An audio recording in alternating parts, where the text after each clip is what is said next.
Praise the lord. ప్రభు నామానికి స్తుతి కలుగునుగాక. ప్రతిరోజు ఉదయము ప్రభు మనందరితో మాట్లాడుతూ ఆయన వాక్యము ద్వారా మనని బలపరుస్తున్నాడు. దేవుడి వాక్యం సెలవిస్తుంది. నహూము గ్రంథము 1వ అధ్యాయము 7వ వచనము. యెహోవా ఉత్తముడు, శ్రమదినమందు ఆయన ఆశ్రయదుర్గము, తన యందు నమ్మిక ఉంచి వారిని ఆయన ఎరుగును. దేవునికి స్తోత్రం.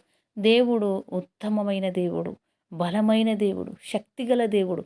ఆయన శ్రమదినమందు మనకు ఆశ్రయదుర్గమై ఉన్నాడు.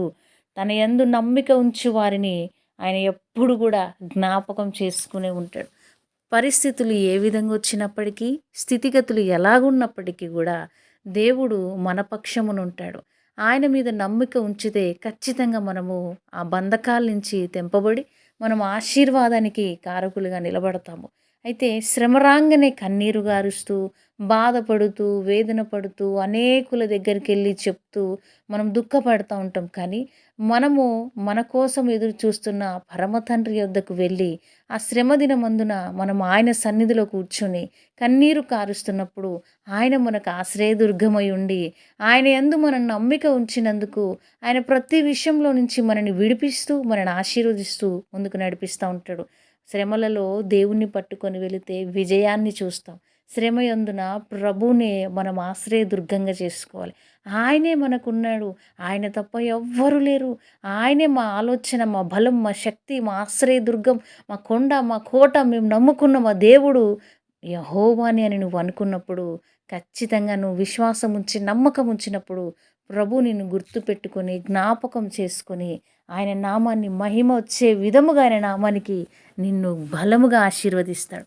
ఏ శ్రమ వచ్చినా, ఏ కష్టం వచ్చినా, ఎంత పరిస్థితి ఎదురైనప్పటికీ దేవుణ్ణి పట్టుకొని ఉంటే ఖచ్చితంగా మనము ఆ శ్రమలో నుంచి బయటికి కలిగి ముందుకు వెళ్ళగలుగుతాం.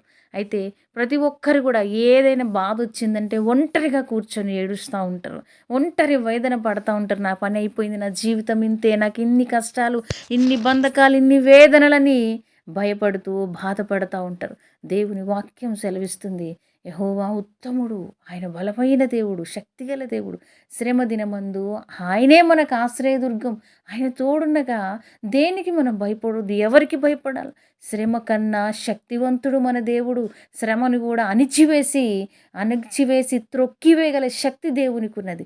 నీ శ్రమ, నీ బాధ, నీ బంధకం అంతా తీర్చగల దేవాది దేవుడు నీకు తోడుండగా దేనికి కూడా నువ్వు భయపడవలసిన అవసరం లేదు. ప్రియ సహోదరి, సహోదరుడా, ఎందుకు వేదన చెందుతూ నీ బాధ అంతా కూడా మనుషులకు చెప్పుకుంటూ నీ పరిస్థితిని అనేకులకు వివరిస్తున్నావు? కానీ ఈరోజు మనుషులకు చెబితే ఏమీ లాభం లేదు.